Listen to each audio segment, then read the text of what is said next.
So, like, this is difficult stuff, okay?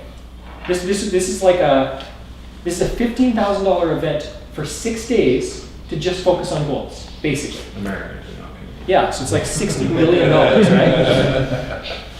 And even then, we're not getting through goals the whole way. This is hard stuff, okay? What I want you to do is make sure you're getting good sleep tonight. Take care of your body tonight, so that tomorrow you can be fully engaged, because this is hard. This is hard. It should be hard. If it was easy, everyone would be there. The reason people are not there is because it's hard. So I'm going to remind you of something. What's the difference between successful people and failures? That's what people do, things that they don't like to do. Yes. Successful people form the habit of doing things that failures don't like to do. Okay? When you get here, it's not going to happen in a day. It's not going to happen in 2 days. It's not going to happen in 3 days. It's not going to happen in 1 month, most probably. Having said that, if you consistently form the habit of investing in yourself, let's go back to the first thing I said today. If you consistently form the habit of investing in yourself, how do I make this more relevant? So I tell this story all the time. The first $12,000 that I spent on mentorship. And it was way beyond my context. Okay? It was Canadian. That's $12,000 you ever spent. It was the best $12,000. That's absolutely true. And do you know why? Do you know why? Because it started a journey where I started to understand the value of investing in myself. If that was the only thing, there was more that came out of it, but if that was the only thing that came out of it, was it started the journey, and I refused. I'm so stubborn that once I see something that's good, even if I don't get it completely, even if I don't fully grasp it, but I understand that there's enough value in here that I need to keep chasing it, if that's the only thing that came out of it, which did come out of it, that would be worth the price alone. Every year I spend more money on my personal development. Every year I spend more money. And that's my goal. One of my goals is long term. I want to spend, like, I'm serious about this, okay? I want to be spending like hundreds of thousands of dollars a year on personal development. Eventually. I've got a program for you.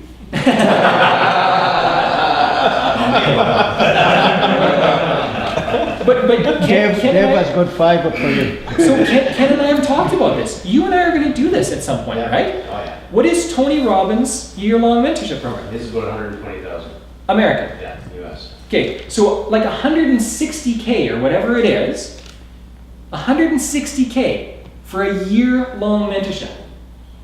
Is it by Tony himself, or does he hire? Yeah, no, this is involved. 20, and 20 of the, you can just imagine the quality of people that are going to be in that group. They're all going to be people who have done really well. Richard Branson thing. Yes. And these type of people show up at the events as well as guests, Yep. too. Wow. Yeah, Well, they're the only ones that can afford to be there, so Yeah. of course they're gonna be. sure. But what does that mean? Now you're masterminding with people who get it, Yes. right? So imagine hanging out with people all day long for a few days. Oh, check his language, please. Yeah, I got that You too. picked up on that too? Yeah. Say again? You're the only people that can get it. That can afford it. Say it again. Great, good point. I said, well, you're gonna be hanging out with people that can afford it, right? No, that's not what you said. That's not what you said. Do you remember what he said? Yeah, They're the ones that can. they're the only ones They're that the can only afford it. ones who can afford it. Yeah. So what's the mindset there? What's the paradigm? For us, this is all, we all struggle with this, right? I only noticed it because I was kind of thinking it too. Yeah. Because it's not going to happen for me. Yeah. It's okay for the wealthy, but that's not me. There's a separation there. Does that make sense? Yeah. I'm going to be there, guys. And when I'm there, it's going to be so much fun to be with some of you, okay? I doubt it's going to be all of you. Some of you are going to have different goals. Some of you don't want to do these. Some of you are going to move into other areas, whatever. Sometimes I might not know you in 10 years or 5 years or 3 years or whenever it happens, okay? But it's going to be fun to do that and to continually grow and expand our awareness. In order to get there, we need to learn, we need to form the habit of investing time and energy and money into ourselves. Because that's what failures refuse to do. Continue this process. So it's okay that we're not getting everything down and that we know our life focus, and as soon as Tuesday comes, everything is in place. It's okay. It's okay. This exercise, everyone's in vastly different stages of this exercise. Vastly different stages. There's some of you who are still doing your list. There's some of you who have completed everything. Okay? Those are different stages. Now listen, there's no great or horrible thing on being either side of that. The advantage of still being on your list is it's probably forcing you out of your comfort in some ways, okay? Or out of your stagnancy zone, okay? So this is my word with, the reason I say I don't like comfort zone, forcing you out of your comfort zone, is we're not comfortable. We're not comfortable. Yes, we're going to be uncomfortable getting out of wherever we are, but it's not comfortable where we are either. That makes it sound as if, like, no, this is good and I'm going somewhere bad. That's not true. This is bad and we're going somewhere uncomfortable. We don't know whether it's good or bad. Does that make sense? I heard somebody use a different word for it. Our complacency zone, I think, or something like that. And I went, yeah, that's a good way to put it. Anyway, the advantage of still being on your list is that it's probably uncomfortable doing that. The disadvantage is, yeah, you're not along the whole way yet. That's okay. The advantage of being done is you're like, okay, I accomplished something. The disadvantage is did you get everything that you could have out of it? I don't know. And I'm not putting any blame on anyone, okay? These are legitimate questions that are going through my head because I don't know everyone's situation. This is the delight of a year-long relationship. You have to be my friend for like a year now. Right? and the beauty of that is that I get to know all of you and see where you're at. And I want to invest in you. I want to see different areas of growth expand. And I believe that I'm good at what I do. And I believe that as we get to know each other, you're going to be benefit. I sincerely believe that. Okay? So I'm going to ask a question and answer it here. The question is, so Mark, we've done 2 projects, and I'm not completely done 2 projects yet. Well, what's going on? What do I do when I get home? It feels unfinished. Well, okay, that's okay. Listen, we're doing a 12-lesson program, and there's going to be more clarity through that program, okay? We're going to be doing book clubs, where we're delving into problems that we're struggling with and realizations that we're having and self-awareness and that kind of stuff. It's gonna grow. You don't have to be finished anything at the end of this weekend or at the end of this month or at the end of this year. You will have grown and you will have completed things. But the most important thing is not accomplishing anything. So here's one of my favorite quotes by Earl Nightingale. Success is the progressive realization of a worthy goal. What he's saying is that success is not the realization. It's the realizing. Success is not accomplishing something, it's working towards the accomplishment of something. Success for this year is growing in that direction. Success for this year is coming to this. Success for this year is going home and making an attempt and failing. Success for this year is coming on as many calls as possible. Success for this year is growing and being frustrated at different times and failing and getting up and trying again. And the resiliency of going, no, I've tasted something here. I like being with certain people. And I'm going to keep doing this. I'm going to do whatever it takes to keep learning and growing so that I can realize certain things in my life. The journey is good on some level. That's success. When I explain this to people, often I talk about like Christmas. Again, kids, or going on a trip. get so excited. You're talking about the trip. You're talking about all the different places you're going to go together. And then you go on the trip and you enjoy it. And on the way back, you're like, oh, it's done. That doesn't feel successful, does it? It's not when you finish something that you're successful.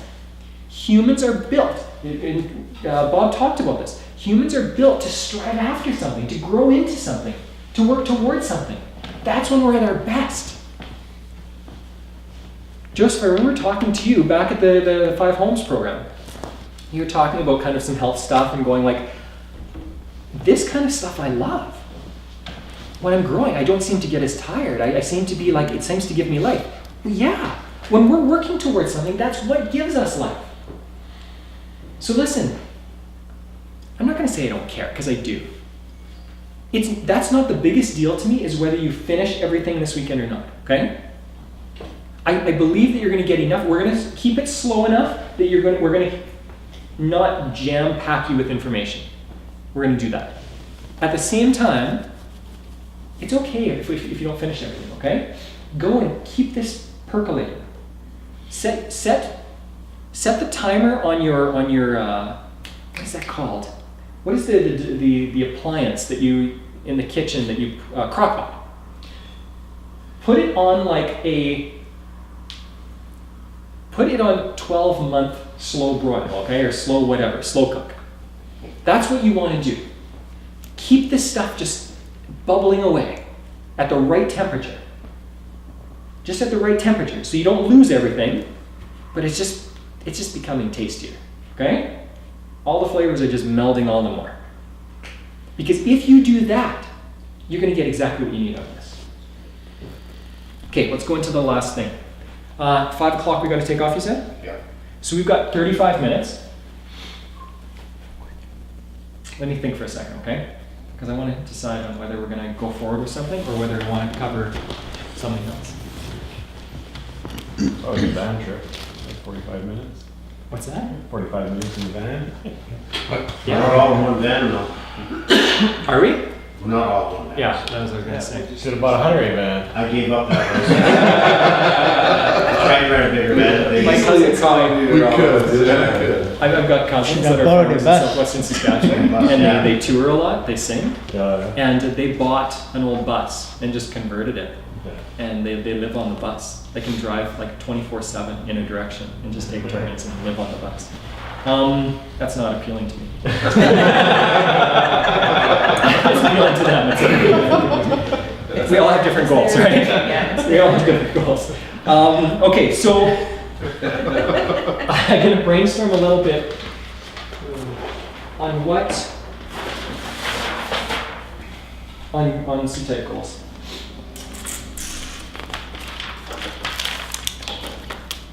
Stashing things here.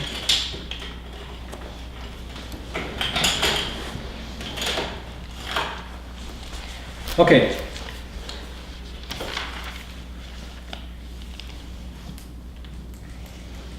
So when I was talking about the successful people versus failures, successful people are more motivated, have greater strong desires, are focused in on the results. Failures are focused on the methods, right? I'm going to fill out the results a little bit more. What drives you to that? Well, what drives you to that? We talked about goals, purpose, why, right? These are key components, okay? Here, I'm going to fill out a little bit more on that, and then I'm going to go talk about goals before we finish off here.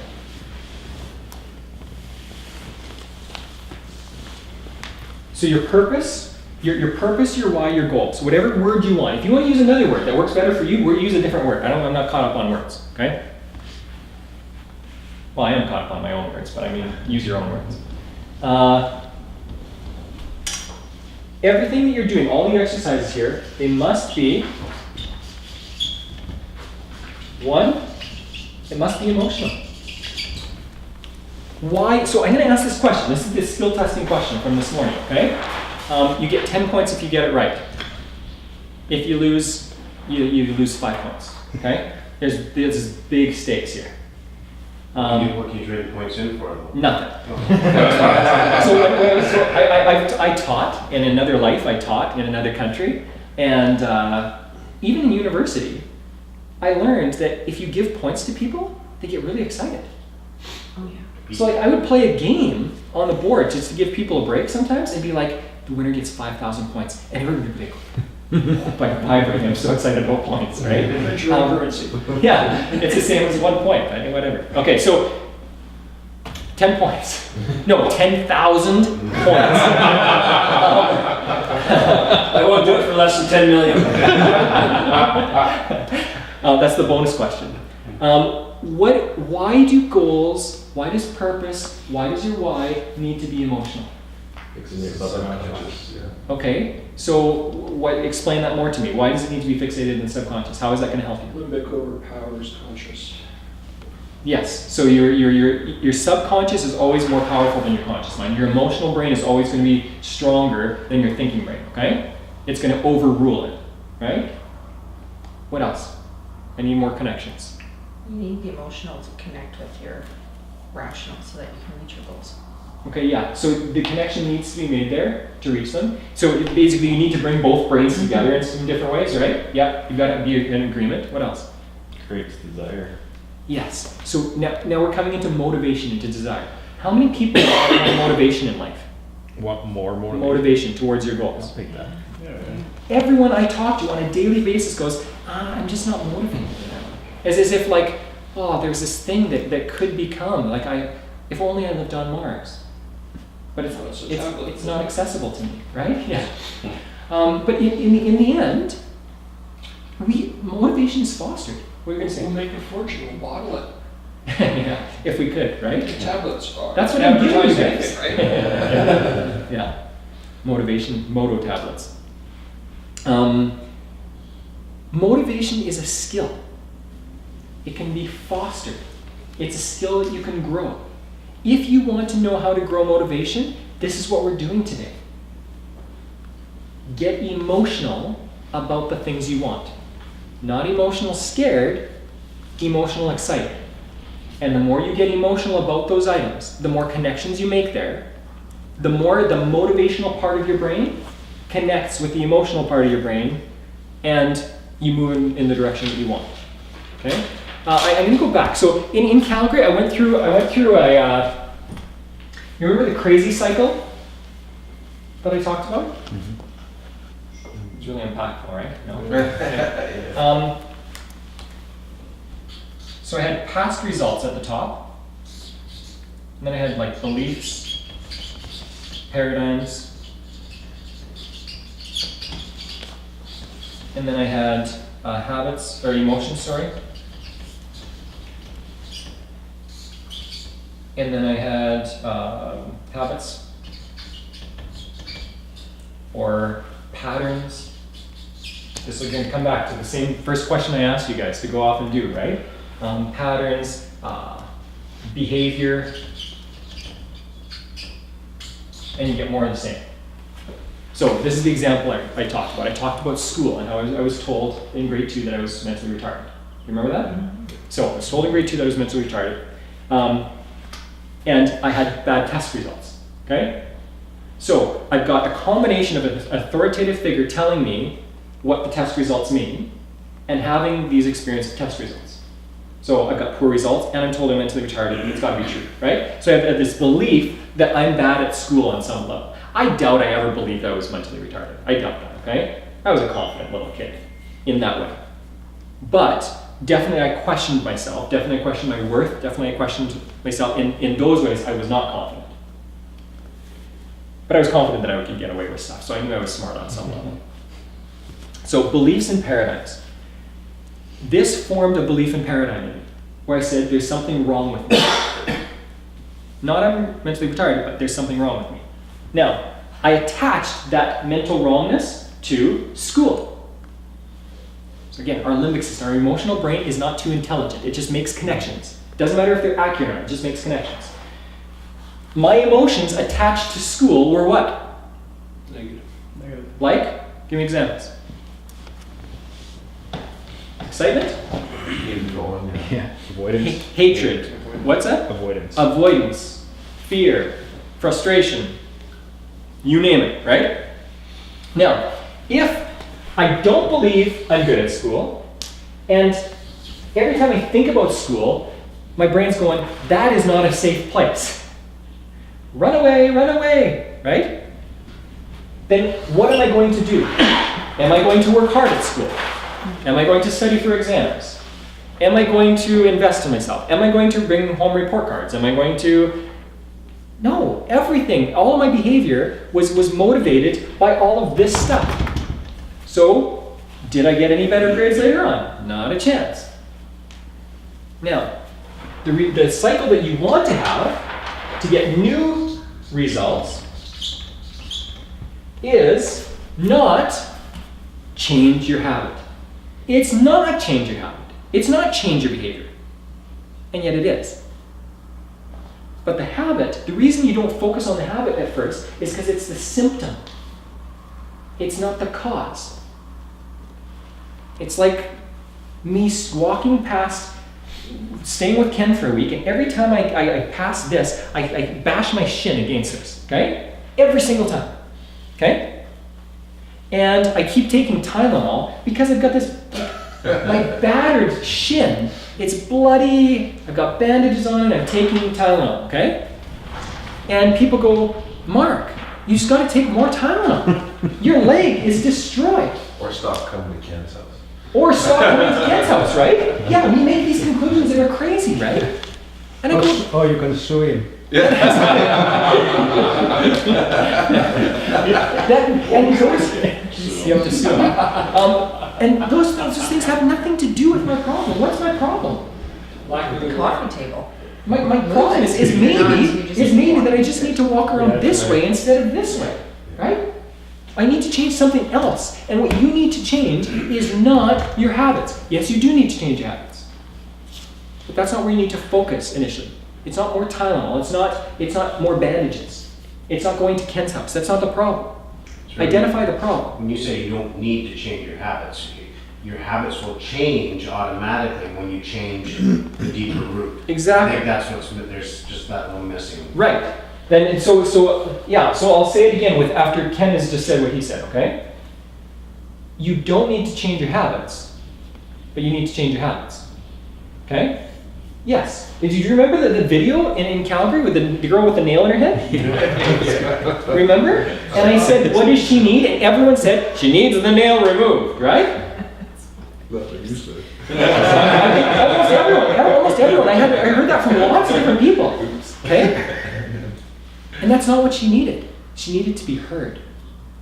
And as soon as she's heard, then there's safety. And as soon as there's safety, she starts to look at herself. And as soon as she looks at herself and goes, okay, it's time to take this nail out, she does it on her own. It'll naturally flow from being heard. Okay? Now I realize that connection is a little more difficult, but your habits, your patterns are not the concern right now. They are. They're not. But the real concern is a symptom. The cause is emotions, but that's a symptom. The cause of the emotions is the beliefs and paradigms. So what we need to do is change the beliefs and paradigms. How do you change your beliefs and paradigms? You get emotionally involved with other things. Your emotional brain is where your beliefs are. That's where your beliefs are. So it doesn't matter how many times you tell your kid or you tell your parent or you tell your friend, don't do that. Right? The good advice doesn't matter. So Bob's going to use a great example in a few minutes down the road. You're going to see this, okay? There's an example that he gives where he says, we will always use our thinking brain to rationalize what we believe. We will always use our logic, our reasoning powers, to rationalize what we believe. Sam, do you want to sit here instead? It's right in here. For example, if you believe the world is flat, it doesn't matter what's true, if you believe the world is flat, and somebody comes by and says, do you know the world's actually round? Execute. Well, yeah, that's been done too, right? But what would generally happen in your mind, you would use your reason, you would use your thinking brain to say, Mark, you idiot, that doesn't make any common sense. Think about this just for a second. The people on the bottom would fall off. Like, You don't have to use a lot of brain power Everybody knows. to everyone knows this. It's common sense, right? You will always use your reasoning to justify your belief. How many times have you been told that you're wrong and you know you're wrong, and all of a sudden you come up with all these reasons why you're right? We fight even harder because we don't want to believe something different. Okay? So beliefs are where it's at. How do you change your beliefs? You use emotions. Emotions are the key to work on those beliefs. As you change those beliefs, as I came to love school, so my example is a good one because I came to love learning. I came to love reading. We read non-stop in our home. I think I was telling Ken, like over the last 4 weeks, I've read 6 or 7 books. I read constantly. Now that's more than common, or more than normal, but I read non-stop. I love reading. I love learning. I went on to get a bachelor's degree. I went on to get a master's degree. I love learning. What changed? What changed for me? Why is it that I was a failure in school and I went to somebody who was doing really well in an advanced degree? What changed? Your beliefs. My beliefs. And how did that change? I read a book in Sweden when I lived there for a couple of years, and there was an emotional connection to this book. And I went, I like this. And I started studying another language, Swedish. And I started connecting with people, and I said, I like this. And I started exploring different foods, and I started exploring different things. I started learning and liking it. And there was a connection between, I'm doing this and I like it. And all of a sudden this belief, the question came up of, well, was it school or learning that I didn't like? And I went, oh, I didn't like school. I like learning. As soon as that belief switched, helped with my emotions, as soon as that belief switched, guess what I started doing automatically? Staying up late and reading books. What was the first book? I don't know what the first book was, but one of the first ones was Tale of Two Cities. If you haven't read Tale of Two Cities, it is incredible. I called it through in high school, but I don't think I ever finished it. Yeah. It's one of the best. The first page is the best page written in the history of books. So this you don't have to go out and buy it, right? Focus on yourself right now. This is the most important right now. I mean, go and read it if you want to. But do you understand this a little bit better now that after we've talked about goals and why, and we've heard C-type goals, and we've talked about all this stuff? Does this make more sense? Mm-hmm. Are there any questions about this right now? Okay. If you're thinking about goals, your purpose, your why, it must be emotional. Okay? That explains that first part. Next. Oh, lost my place here. So it needs to be emotional. The next thing is it should not be too logical. It should not be too logical. It should not be based on your needs. It should be based on wants, fantasies. This is why. Because when you base your goals on needs, we don't have very many needs. And almost everyone in Canada has more than we need. So if you base your goals on needs, you can always lower your standard of living. It won't pull you forward, it will actually pull you back. When you focus on your wants, on crazy things, that's what can pull us forward. Because it's stuff outside of our context. We don't even know about it. And we learn a little bit about it and go, oh, I wonder about this, and then trace something else. We can always be chasing something, okay? Now, getting distracted on shiny objects, that's not what I'm talking about. I'm talking about, like I want good things for my... Paul, is it okay if I share what your goal was with your daughter? Sure. He wants his daughter to go to a private school in Geneva. That is a beautiful want. It's emotional. It's not logical at all, right? There are perfectly good schools here. It's emotional. It's a want. It's a fantasy. That is a beautiful goal, okay? Goals like that. They're like, come on, what are you crazy? There are perfectly good schools here. That's what you want. When people say those kind of things to you, you go, yeah, I know. I know. That's why I'm choosing it. Right? So emotional. You don't want it to be too logical. But even though it's not too logical, you want it to be on the practical side of things. So here's where I'm going with this. It shouldn't be logical like common sense needs versus wants, but it should be something that actually helps you and not too out there. Okay? For example, a great goal for most of you right now would be, I want to make money. It's a very practical fantasy, want. An impractical want would be, I want to change the world. Does that make sense? So, Go ahead. Trust you. And this should be challenged, what I'm saying right now, okay? Go ahead. Well, I mean, you change small parts of it. Reflecting back on your earlier description of the journey versus the end state of the objective, Yep. I mean, one of mine was to set up help set up, just my role is fairly small, set up the International Criminal Court in Hague. And we did that. Mhm. A small part of the world has been changed, Yep. can be done. But that is more practical and specific. It's not change the world vague, it's change the world in this specific way. Does that make sense? Sure. So this is the why. Why? Because we need to grasp something with our minds. We need to, when we imagine something, when we visualize something, we need something that we can actually put our teeth into, that we can touch on some level. If it's too far out of our grasp, so I'll give you an example. How many people can visualize having $1 billion? In this room, how many of you can visualize having $1 billion? It's pocket change, what are you talking So I have attempted to visualize $1 billion. I don't have that skill right now. It's so far beyond my context. I understand what I understand how many numbers are after one to create a billion, okay? I understand that people who have $1 billion have lots of stuff, or an ability to get stuff. I understand those concepts, but it's so far beyond where I'm at right now, it's so far beyond, that my brain has trouble even grasping it.